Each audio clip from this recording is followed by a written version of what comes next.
Hey, look at you, watching videos, clicking around, not being subscribed. Seriously, man, what are you waiting for? A crusade? Deus Vult! Subscribe to the channel.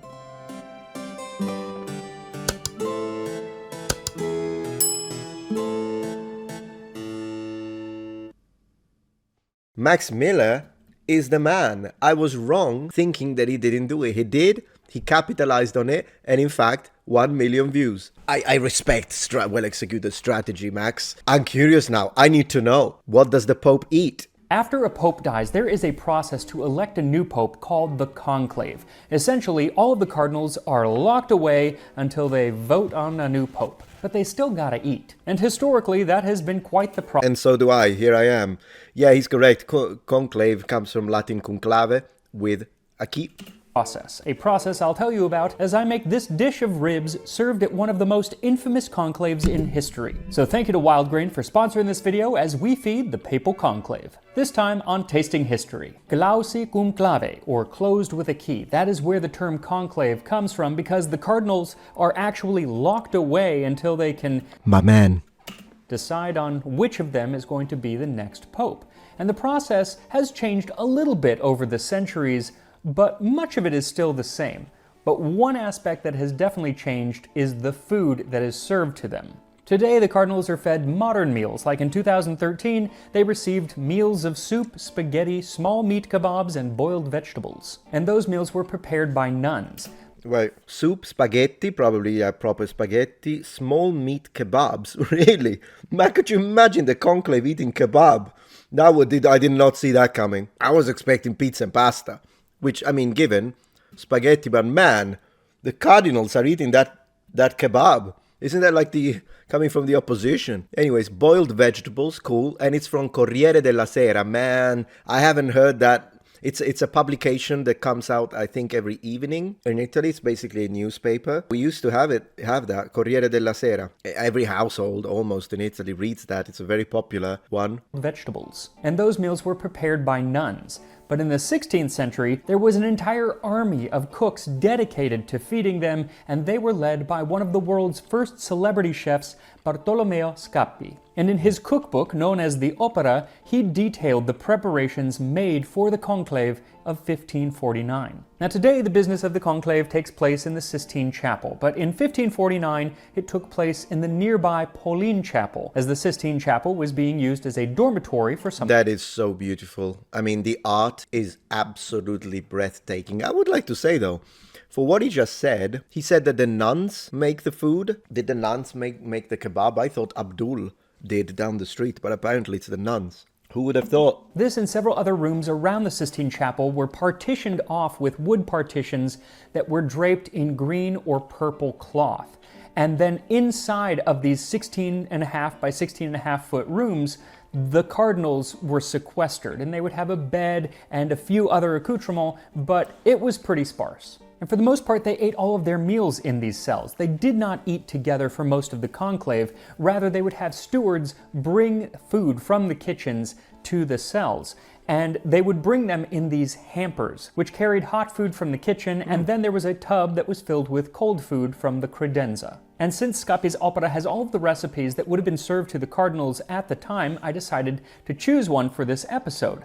But I was barred from many of them because the conclave took place during winter, so... Credenza, he used that term in Italian. It means basically like a cupboard. A credenza, well, credenza has multiple meanings, but it's, yeah, you could translate it as like a cupboard. Basically, there were no fresh fruits or vegetables, and that X's out a lot of the recipes, and I also decided to steer away from some of the harder to find meats, like porcupine, cow eyes, and peacock, and instead I opted for papal baby back ribs, as Scappi includes instructions for different ways to cook the back ribs of a domestic pig. If the pig is young, the ribs can be roasted on the spit with the rind or without, and with onions split in the pan, which are cooked with the fat that drips from the meat as it cooks. And before it is put on the spit, it is sprinkled with salt and ground coriander seed. You could also let the ribs stand in a marinade of vinegar, grape must syrup, garlic cloves, and coriander, and then cook it on the spit in the above way. Okay, listen, I love this. It sounds great, the food.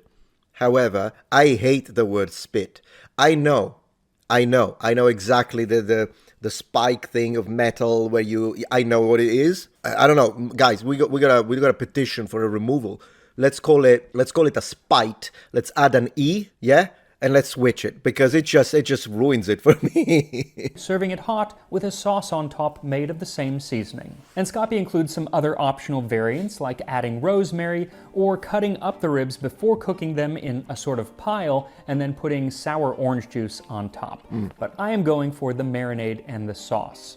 What I am having to do is slightly alter the way that it was actually cooked because I don't have a spit nor an open flame here in my kitchen, so I'm going to be making them in the oven. And an oven is a wonderful way to cook ribs, as it is also a wonderful way to cook the many baked goods that I have been receiving from today's sponsor, Wild Grain. Wild Grain is the first bake from frozen subscription box for sourdough breads, artisanal pastries, and fresh pastas, and Guys, I'm actually interested in this sponsor. I'm going to skip it. He said artisanal pasta. Usually I skip the sponsorship, but I might be interested. Delivery day has become one of my favorite days of the month because I know that whatever is in that box that they've sent me, it's going to be mighty good. And I must say, there is nothing better than having freshly baked sourdough bread coming right out of your oven. The smell, the flavor, all of it. Actually, there is something better, and that is their chocolate chip cookies. Because their chocolate chip cookies... Perfect for my wife. She's really into chocolate chip cookies. Man, like I can't order a sub from Jersey Mike's or even a Subway without having to get the cookies for the wife. Yeah, I wonder if does it come, if I subscribe to this service, do they send me a spit as well? And how do you not have an open flame in your kitchen, by the way, Max? I'm confused. You're a professional. If anyone should have an open flame, we should put that's the second petition, guys. An open flame for Max Miller's kitchen. They're ridiculous. They are so good. I have become rather addicted to them, and I get them in every box now. So if you do like baking but have trouble finding the time to do the entire process, I really encourage you to give Wild Grain a try. They're fantastic. Just head to wildgrain.com/tastinghistory or click the link in the description and use my code TASTINGHISTORY and you will get $30 off of your first box plus free croissants for life. You will get free croissant for life. Listen, I'm considering this one. I'm gonna tell my wife about this because this Wild Grain thing I think he convinced me. What's interesting is, did you see this shot when he actually ate the cookie? That was in the contract. That was in the brief 100%. I know, I'm a content creator. I know for a fact that they put and you have to show yourself eating the cookie, and so he had to do the show. Nothing wrong with it. I understand there is a marketing team. It's just as a creator, because I know exactly how what these briefs look like. I see that and I'm like, yeah, that's on the brief, isn't it? For this recipe, what you'll need is 1 rack of pork baby back ribs, 2 or 3 small onions, 1 tablespoon of salt, 3 teaspoons of coriander divided. One will be for the rub, 1 for the marinade, and 1 for the sauce. And then also for the marinade, you will need 2 or 3 cloves of garlic, 1 teaspoon of red wine vinegar, and 1 tablespoon of mostokoto, or grape must syrup. Scapi actually uses the term mostokoto, but today it's very often found under the term sapa or saba. And they actually use this even in ancient Rome under the term de frutum.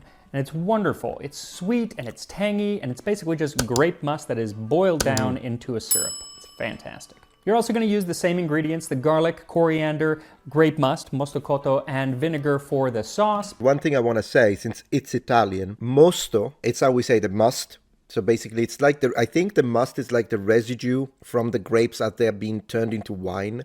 And then you get that residue. That's what the mosto is, I think. I mean, I'm not a professional, but I'm saying, anyways, that's the word, mosto. Cotto means cooked. That's the word in Italian, anything. For instance, ham, if it's cooked ham, we say prosciutto cotto. Prosciutto cotto, it's the same word. It's becoming an Italian lesson here. But if it's raw ham, then we say prosciutto crudo. What's interesting is that, so in Italy, prosciutto is a neutral word. And usually if you say pane prosciutto, so bread and prosciutto, if you don't specify, I think most Italians will think that you mean cooked ham. In the US, instead, I noticed that people just say prosciutto, though they pronounce it prosciutto, I think, whatever. When people say prosciutto, they only mean raw. That's not the way we use it in Italy. I mean, it's fine, they use it that way here, but if you go to Italy and you don't specify, it is more likely you get cooked, which is, so it's always good to specify if you ever interact with Italians. Prosciutto cotto is cooked ham. Prosciutto crudo is raw ham. We will visit that later on. So first, if your ribs do still have the silver skin membrane on the back of the ribs, it's best to remove it. It's not going to hurt you if you eat it, but it's kind of an unpleasant texture. So just pry it away with a knife, sometimes easier said than done, but once you get it up, you can pull some of the salt backside. Then prepare the marinade by crushing the garlic into a bowl and then adding 1 teaspoon of the coriander, the red wine vinegar, and that tablespoon of mostacotto. Whisk this all together and then pour it over the rack of ribs, front and back, brushing it all over. And once both sides are coated, wrap the ribs tightly in the foil and set them in the refrigerator to marinate overnight.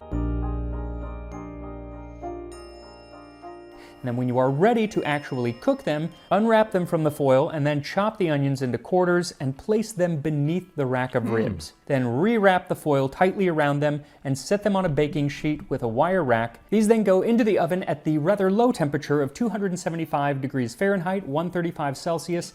Man, Catholic nuns know what they're doing. For 2.5 to 3 hours. It's low and slow to get the best texture, and you want to just make sure that they're fully cooked by having the meat fall off the bone. And at that point, the ribs are done, but better to emulate the open fires in Scappi's kitchen, I stuck mine without the foil under the broiler for about 2 or 3 minutes, and that just gave a nice darkening to the top of the ribs. Now these ribs would have been something served to the cardinals at that conclave in 1549, provided the cardinals were behaving. Because if they weren't behaving, they would only get bread and water. Man, what does that mean? What does it mean that the cardinals like being naughty? So you don't get the ribs if you're naughty? That is like, what does it mean, not behave? I mean, if you give me bread and water, if it's good bread, maybe with a bit of cheese or some olives, I'm happy. I don't even need the ribs. I'm curious to see if he expands on that. And that was something left over from the very first conclave several hundred years earlier. A conclave which lasted for 3 years. Yeah, that's a famous one. The year was 1268, and Pope Clement IV had just died in the city of Viterbo, which at the time was the seat of papal power since Rome was deemed too dangerous. So, as was tradition, the College of Cardinals gathered in the city to elect one of the... Let me expand on that. So, city of Viterbo. Part of my family lives in Viterbo. It's a gorgeous, gorgeous medieval town. And I kind of want to show you. So it's not too far from Rome. Let me share a little bit of family history here. Viterbo. That's where my dad is from the north, much further north. But he did live in Viterbo for a few years before he met my mum, where he was working as a painter, full-time painter.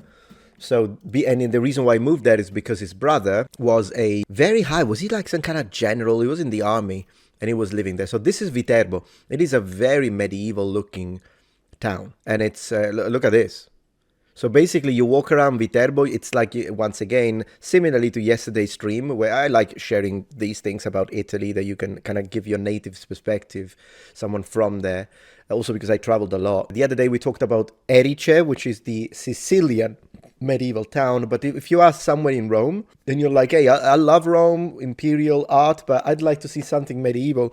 Viterbo is not too far, and it is one of the most beautiful medieval areas, and it really makes you feel like you're walking around the freaking Elder Scrolls, my friends, because it still has, of course, you've got the addition of electricity and whatnot, but it still has the same feel, younger generation would say vibe, as it did in freaking 15th century. Because the churches, the buildings, the architecture, the roads, the way the roads are paved is old school. This is old school. This is not just a slab of asphalt for cars. This is really, really old school. And the decoration looks, the way you decorate. And the ivy sometimes on top of, and this is a nice map. But yeah, the ivy that grows on top of the walls. And then you have these massive gates of metal and wood, iron and wood. It is a gorgeous town. I really like Vita. Yeah, there we go. You see? I literally just told you. Like, look at this gate. And this is someone's residence. Look at this door over here. There is a piazza, a square, which the name is crazy. It's Piazza, which means square, della morte. That's it. It means square of death. What a name, my friends. What a name. But yeah, just wanted to share this with you.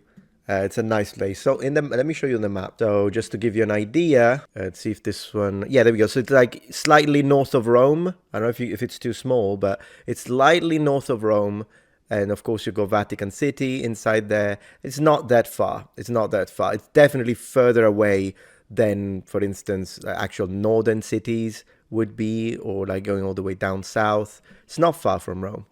It's definitely something you could visit. Their own as the new pope. Unfortunately, they all hated each other, or more accurately, the leaders who they were kind of beholden to, they hated each other. That would have been the Holy Roman Empire, which was actually leaderless at the time, and the King of Naples, Charles of Anjou, who was a member of the French royal family. So on December 1st, 1268, 19 cardinals gathered in Viterbo to elect a new pope. 11 were beholden to the empire, and 8 were beholden to the French. Man, I love how he pronounces it. Viterbo. That was legit. The Empire and the French had each given them a list of who they could and could not vote for, and there was no overlap between the two lists. So from the start, they were at a stalemate. Now at this time, the voting was done very differently than it is today. They would gather, they would chat, they would have a vote, and then they would go home to wherever they lived, which was essentially a palace. And then they wouldn't meet again for a few days, a few weeks, just whenever they wanted to. So they were living a rather cushy life and were not... Yeah, it was different than it is today. In the medieval period, sometimes you would get 2 popes elected, and then there would be a schism. One would go to France, southern France, like Avignon, and then one would stay in Rome, and then they would hate each other. It was a different thing, and it would be interesting to make a historical video about it. Not in a big rush to make a decision. But the people of Viterbo, they wanted a new pope. So they decided to lock the cardinals inside of the papal palace. This was in late 1269, about a year after the whole thing had begun. And so they locked them in the palace cum clave, or with a key. That turned into conclave or conclave. Now you would think that being sequestered would hurry up the process. They would be uncomfortable. But it did not. They were still Didn't work. too comfortable, and time kept going on. Could you imagine, though, this is the 13th century. There was no television and there were no video games. So what were they doing? In our period, like when there was the COVID lockdown, I played a lot of video games, and then luckily I was very fortunate that I could work from home, because that's what I do. So from a work's perspective, in fact, it didn't do anything. If anything, there were more people watching. But then again, like, you can entertain yourself, you can play video games, you can watch TV. But in the 13th century, one way that I think you could have a nice walk around in the town, speak a little bit with people. Maybe you could go to the local tavern. But if you're locked home in the 13th century, what on earth are you gonna do? Push-ups? I guess you could play chess, talk with pray. I mean, these are cardinals. I imagine they spent quite a bit of it, but it's not like you could pray for 12 hours a day every day. Studying, I guess, drinking, sure. Probably that passed the time, but these guys stayed in there for years. That's insane. And so finally, the people said, okay, then you don't get to eat. We're cutting your food down to 1 dish a day. That still didn't work, so then they cut their food down to just bread and water. That's all they got. Man, they were imprisoned. I didn't know they cut down the food. I didn't remember that. That's insane. Surely that worked.